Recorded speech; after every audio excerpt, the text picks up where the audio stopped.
Šis video materiāls ir pirmā publiskotā informācija par jauno ambiciozo projektu Velgārda. Velgārda darbība norit kādas PSRS republikas teritorijā, kur 20. gadsimta 60. gados ir izpostījis atomkarš. Klejojot pa tukšņaino un saindēto zemi, ūdens meklētāja grupa nejauši atrod neskartu aku ar tīru ūdeni. Spēles galvenajiem varonim ir uzdevums – pakt un nosargāt vērtīgo resursu, kamēr viņa biedrs dodas pēc papildspēkiem. Velgārda ir loma spēle pēc atomkara pasaulē. Tajā ir apvienots Crimsonland vienkāršums un Fallout dziļums.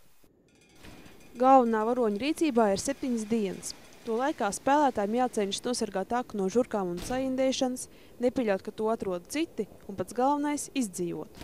Ar kādām metodēm sasniegt šos mērķus – tā ir brīva spēlētāja izvēle. Viņš varēs risināt visas problēmas vardarbīgā ceļā, iznīcinot katru, ko sastaps, kamēr vien nebeigsies munīcija. Taču viņš varēs arī panākt savu miermīlīgā ceļā, neiešaujot nevienu lodi visu 7 dienu laikā. Lai arī kā rīkotos varonis, katrai viņa izvēlē būs sekas.